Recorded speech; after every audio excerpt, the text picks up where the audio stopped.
Our next team is IMAGED, Incentives for Mitigating Agricultural Greenhouse Gas Emissions with Data. It's a team made up of two Marshall alumni from the USA, as by the nature of the Marshall Scholarship. Our presenter will be Anjali Tripathi, and answering questions in the chat will be Yun William Yu. Over to you. I'm excited to share a team image solution that takes advantage of the latest technology from air and space for an opportunity for immediate mitigation for one of the biggest problems that we don't discuss. Next slide, please. And so the challenge here is that unlike CO2, methane is actually the second most powerful greenhouse gas with about 85 times the warming potential. It accounts for about 0.5 degrees C since the Industrial Revolution.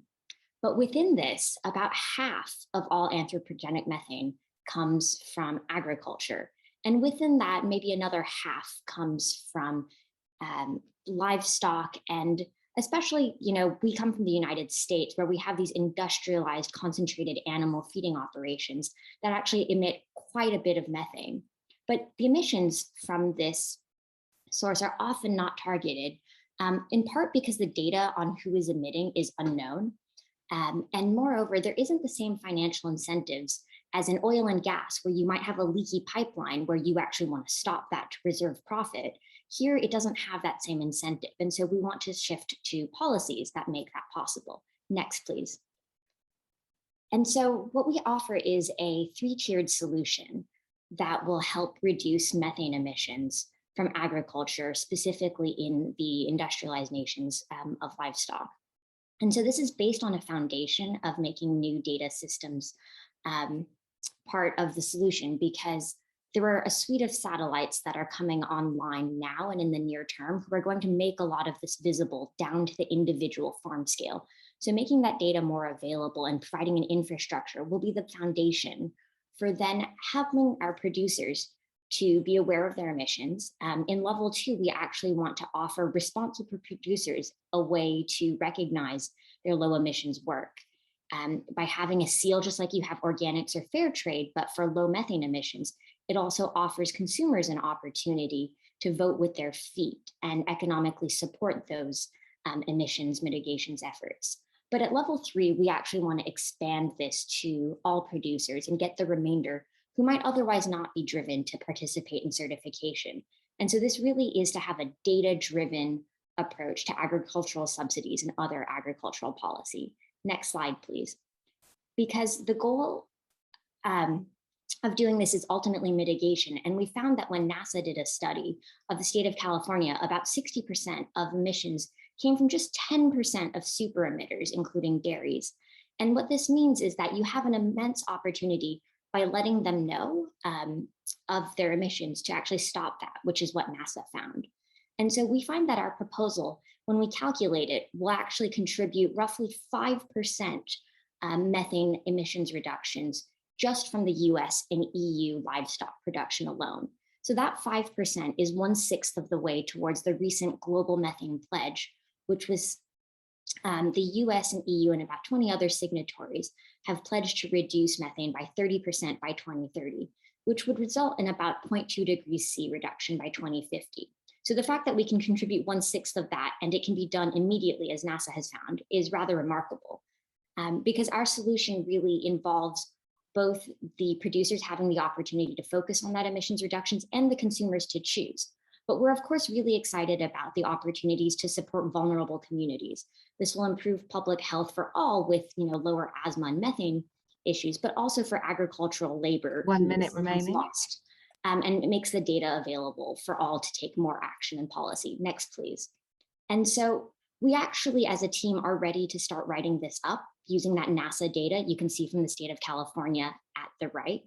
And we want to project out more specifically what those numbers would look like, but also what the sectors in agriculture could benefit from, because we want to help the agricultural trade groups create this low methane certification. So rather than coming from the government first, we want the trade groups to be excited about this responsible option. And so once we've built up that partnership engagement, we're hoping that their push, together with the government's excitement, can leverage all of these new satellites coming on board. to really make this possible, because this is an immediate opportunity for mitigation. So with that, I'll say thank you. Thank you very much, Anjali there. Really interesting presentation and great to see some real data already in the mix. We will hand over to the judges for a question. I see James has his hand up. So James, over to you. Thanks. Really interesting idea, Anjali. And Eva, would you mind just going back to the slide, the pyramid slide, please? I'm just interested in asking you a little bit more about this. I think that you've got an interesting approach to kind of scalability here, where you start with the data and then you have a kind of, if I've understood correctly, the level 2 is a kind of voluntary phase based on certification. But I'm wondering if you could just say a little bit more about the third stage, level 3. Are you envisaging a move to kind of mandatory standards at that point? Ideally, it would become mandatory at that phase, because again, one of the driving forces when we think about our region, right? Because the US and EU agricultural subsidies are such a big part of what shapes the factors that govern what is grown. For example, we have a lot of corn subsidies in the United States, but corn is largely used for feeding livestock, right? It's not that it's a direct subsidy one-to-one, although we do also have that for things like dairy. And so what we would love to see, though, is that right now those are quite divorced from a lot of environmental focus, that we'd really like to marry them together with the data. Because when you think about even how we estimate how much crops we have in the US right now, we actually have people making phone calls to farmers and going into fields and counting. It doesn't take advantage of all of the opportunities there are from the air and space. And so if that's even just in estimating the output, when we go back up the chain to, insurance protection programs and these other subsidies that we have, there's just that missing link. And so what we want to do is put this together, but by having that voluntary opt-in period from level 2, it means that you're going to have producers who will be excited about this, we hope, because you have arguments for veganism and other things, and this is actually much more palatable, that they will then get on board of trying to incentivize this as well. So it is meant to address everyone. Yeah, thanks. There's an interesting parallel to the conversation in the UK about what the post-Brexit agricultural subsidy regime looks like. So very interesting. Thank you. Yeah, no more cap. Thanks very much. Great presentation. Thank you very much.